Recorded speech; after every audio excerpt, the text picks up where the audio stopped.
Hello दोस्तों, मेरा नाम है नीरज। स्वागत है आपका ITI ट्रिक्स यूट्यूब चैनल पर। दोस्तों, आज की इस वीडियो में हम ITI के लिए वर्कशॉप कैलकुलेशन एंड साइंस के मोस्ट इंपोर्टेंट क्वेश्चन देखने वाले हैं, जो कि आपके 2025 के एग्ज़ाम में आएंगे। दोस्तों, इस वीडियो में हमने आपको फर्स्ट ईयर के लिए मैथ और साइंस के क्वेश्चन लिए हैं, जो कि आपके एग्ज़ाम में आते हैं। दोस्तों, आपका जो थ्योरी का एग्ज़ाम होता है, इलेक्ट्रीशियन में हो आप, चाहे फिटर में हो या ITI के कोई भी ट्रेड में हो, तो आपके साथ जो वर्कशॉप कैलकुलेशन एंड साइंस का एग्ज़ाम होता है वह आपकी थ्योरी के साथ में ही होता है। मतलब आपको अगर 50 क्वेश्चन पूछे जाते हैं तो उन 50 में से 38 क्वेश्चन आपको रहते हैं आपके ट्रेड थ्योरी के, और 6 क्वेश्चन रहते हैं वर्कशॉप कैलकुलेशन एंड साइंस के, और 6 क्वेश्चन रहते हैं ED के। यहाँ पर हम आपको टॉप 25 क्वेश्चन लेकर आए हैं।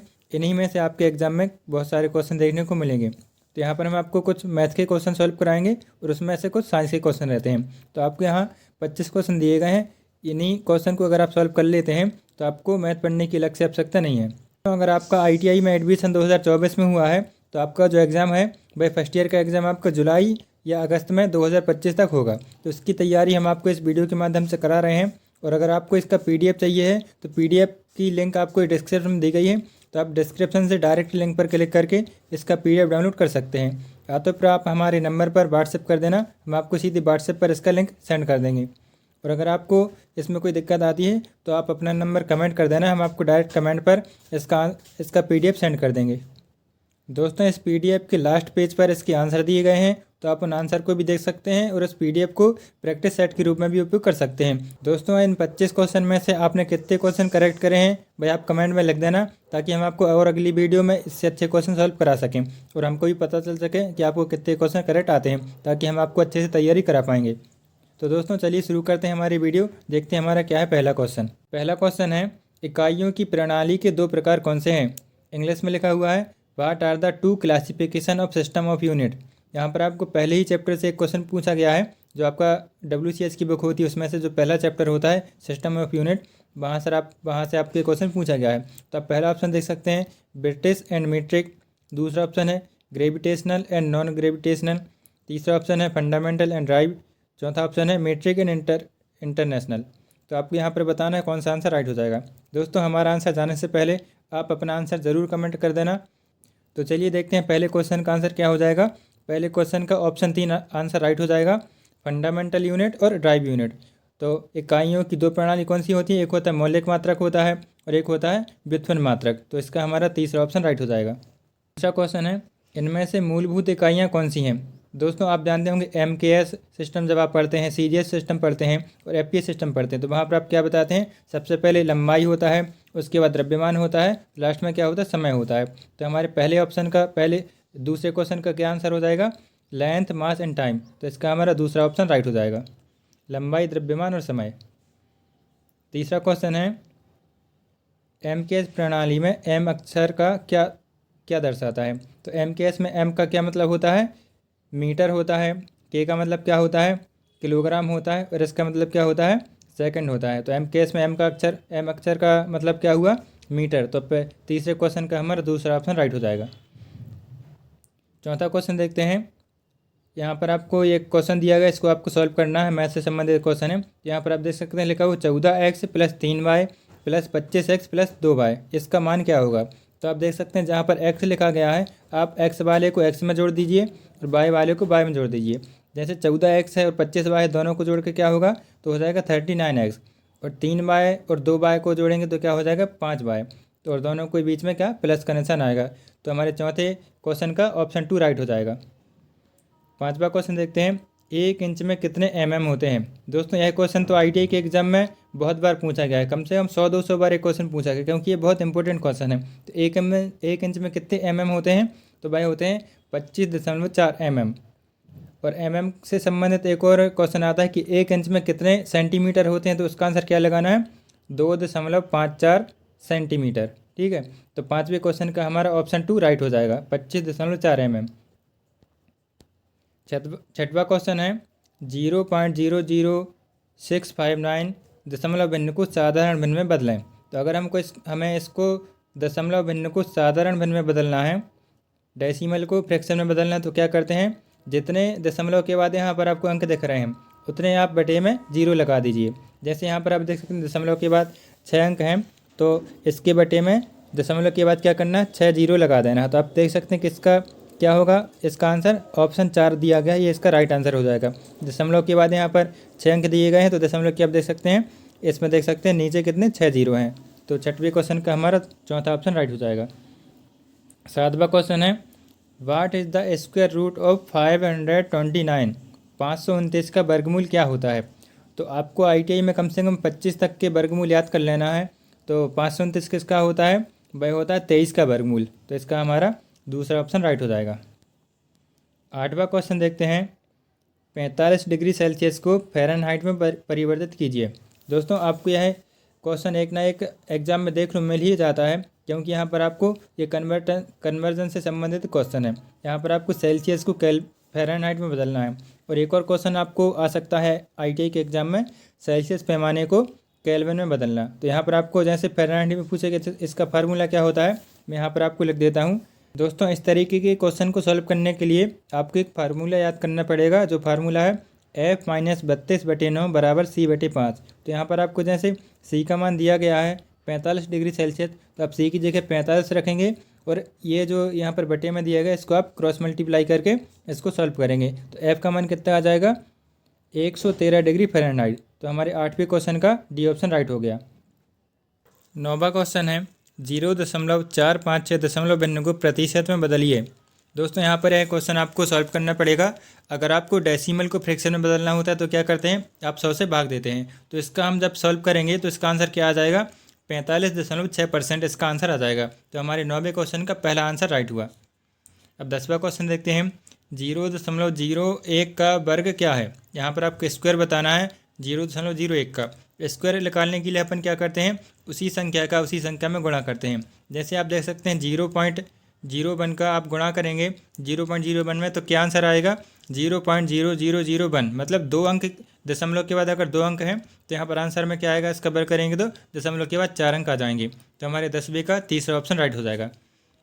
11वां क्वेश्चन देखते हैं, इनमें से किस धातु में प्रमुख सामग्री के रूप में लोहा होता है। तो इसका तो बहुत ही आसान जवाब है, लोहा किस में होता है, लोह धातुओं में लोहा होता है। तो हमारे इस क्वेश्चन का फेरस मेटल आंसर हो जाएगा राइट। अब देखते हैं हमारा अगला क्वेश्चन क्या है। 12वां क्वेश्चन है, वस्तु में निहित पदार्थ की मात्रा को क्या कहा जाता है। तो वस्तु में निहित पदार्थ की मात्रा को क्या कहते हैं, उसका मास बोलते हैं, मतलब द्रव्यमान। इसका हमारा 12वें का तीसरा ऑप्शन राइट हो जाएगा। 13वां क्वेश्चन देखते हैं, किसी पदार्थ के द्रव्यमान प्रति इकाई आयतन को क्या कहते हैं।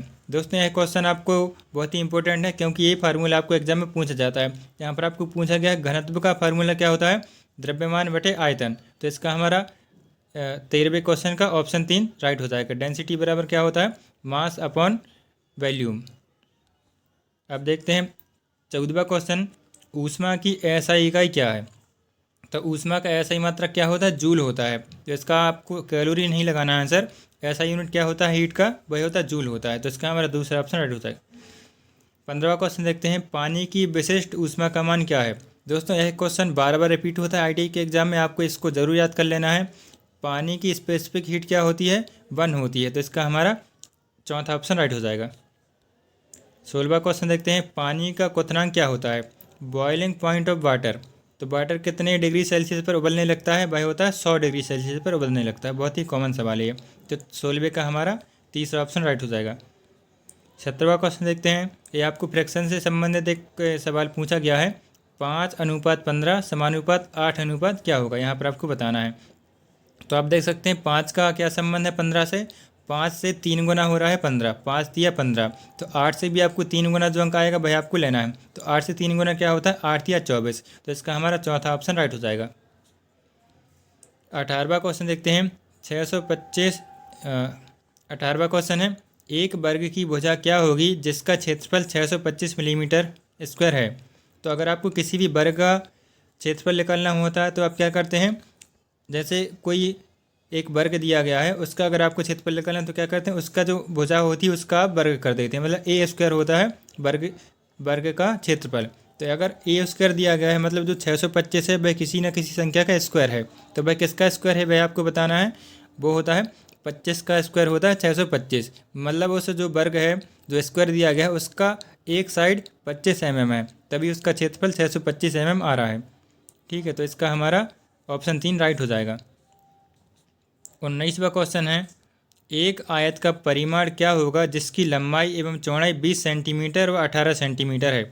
यहाँ पर आपको एक रेक्टेंगल का पैरामीटर बताना है। तो पैरामीटर का फार्मूला क्या होता है, 2 × L × B, मतलब लंबाई गुणे चौड़ाई में आपको 2 का गुणा करना है, तो वह उससे आप पैरामीटर निकाल सकते हैं। तो 20 और 18 का आप गुणा करेंगे और उसमें आप 2 का गुणा करेंगे, तो आंसर क्या आ जाएगा, इसका आंसर आ जाएगा 76। तो आप पहला ऑप्शन देख सकते हैं 76, इसका आंसर लगा देना। इसका ये ऑप्शन राइट हो जाएगा 76। 20वां क्वेश्चन है, यदि वस्तु में परिमाण और वेग दोनों हो तो उसे कहा जाता है। दोस्तों आप सभी जानते होंगे, एक होती है सदिश राशि, एक होती है अदिश राशि। तो सदिश राशि किसको बोलते हैं, जिसमें परिमाण और वेग दोनों होते हैं, उसको अपन बोलते हैं सदिश राशि। जिसमें परिमाण बस होता है, वेग नहीं होती है, मतलब उसकी दिशा नहीं होती है, तो उसको हम क्या बोलते हैं, उसको बोलते हैं हम अदिश राशि। तो इसका हमारा राइट आंसर क्या आ जाएगा, यहाँ पर पूछा गया है यदि वस्तु में परिमाण और वेग दोनों हैं तो उसे आप क्या कहेंगे, उसको बोलेंगे वेक्टर क्वांटिटी, मतलब सदिश राशियाँ बोलेंगे अगर उसमें परिमाण भी है और दिशा भी है। तो इसका हमारा सी ऑप्शन राइट हो जाएगा। 21वां क्वेश्चन देखते हैं, यदि एक मैकेनिक को 8 मशीनों को असेंबल करने में 3 दिन लगते हैं तो उसे 64 मशीनों को असेंबल करने में कितने दिन लगेंगे। आप ऑप्शन देख सकते हैं, आपको जो भी ऑप्शन इसका राइट लगता है वह आप कमेंट में कर देना। तो यहाँ पर हम आपको इसको सॉल्व करके बताते हैं। देखो, जैसे 8 मशीनों को असेंबल करने में कितना दिन लग रहा है, 3 दिन लग रहा है। तो और अगर अपन को मशीनों को 64 मशीनों को असेंबल करना है, मतलब 8 से अपन कितना गुना मशीन को असेंबल करना चाह रहे हैं, 8 से अपन 8 गुना, मतलब 8 8 या 64, 8 का 8 में गुणा करेंगे तभी तो 64 आ रहा है ना। मतलब अपन को 8 गुना ज़्यादा काम करवाना है, 8 गुना ज़्यादा मशीनें असेंबल करवानी है। तो अपन को जो व्यक्ति मशीन बनाने की लग रहे हैं वही हमको 8 गुना ही लेना पड़ेगा। तो 3 का 8 गुना कितना होता है, 8 × 24। इसका हमारा सी ऑप्शन राइट हो जाएगा। अब देखते हैं अगला क्वेश्चन क्या है, 4 12 15 20 का एलसीएम निकालना है। यहाँ पर आपको एलसी से संबंधित एक सवाल पूछा गया है, या तो फिर आपको कोई ना कोई क्वेश्चन आपको एचसीएफ से पूछा जा सकता है। तो ज़्यादातर आईटीआई में एलसीएम से संबंधित ही एक क्वेश्चन आता है। तो आपको 4 12 15 का एलसीएम निकालना है। तो इसका एलसीएम आप कैसे निकाल सकते हैं, एक तो एलसीएम वाली विधि होती है, आप वैसे निकाल सकते हैं, या तो फिर आप डायरेक्ट इसका कॉमन सेंस लगा सकते हैं। जो ऑप्शन दिए गए हैं इनमें आप इसका आंसर देख सकते हैं। जैसे 4 का भाग जा रहा है किसमें, 60 में भी जा रहा है, और 12 का भी जाएगा 60 में भाग, और 15 का भी चला जाएगा, 20 का भी चला जाएगा। मतलब इसका एलसीएम कितना हो जाएगा, इसका एलसीएम हो जाएगा 60। तो 4 12 15 का एलसीएम क्या हुआ, 60 हुआ। तो इसका हमारा सी ऑप्शन राइट हो जाएगा। 23वां क्वेश्चन है, a + b का होल स्क्वायर क्या होता है। बहुत ही कॉमन सवाल है, ये तो आपको याद होना ही चाहिए। a + b का होल स्क्वायर का फार्मूला क्या होता है, a² + 2ab + b²। दोस्तों यहाँ पर बीच में जो 2ab दिया गया है वह आप लास्ट में भी लिख सकते हैं, जैसे a² + b² + 2ab। तो हमारे 23B का पहला ऑप्शन राइट हो जाएगा। 24वां क्वेश्चन देखते हैं, a/b दिया गया है 2:1, b और c का अनुपात दिया गया है 3:1, और c और d का अनुपात दिया गया है 4:1, और ABCD का अनुपात आपको पूछा गया है। तो ABCD का अनुपात क्या हो जाएगा, इसका राइट आंसर हो जाएगा 24 12 4 1। तो 24B का हमारा चौथा ऑप्शन राइट हो गया। 25वां क्वेश्चन देखते हैं, बल का मात्रक क्या होता है। What is the unit of force. तो बल का मात्रक क्या होता है, बल का मात्रक होता है न्यूटन। तो इसका हमारा ऑप्शन 3 राइट हो जाएगा। दोस्तों आपको इस लास्ट पेज पर इसका आंसर भी देख सकते हैं। अगर आप कोई भी डाउट होता है तो आप कमेंट में लिख देना, हम आपका सारा डाउट क्लियर कर देंगे। दोस्तों अगर आपको वीडियो पसंद आई हो तो हमारे चैनल को ज़रूर सब्सक्राइब कर लेना, और आईटी से संबंधित सभी जानकारी के लिए आप हमारे इस नंबर पर मैसेज कर सकते हैं। तो चलिए मिलते हैं अगले वीडियो पर, तब तक के लिए आपका बहुत बहुत धन्यवाद।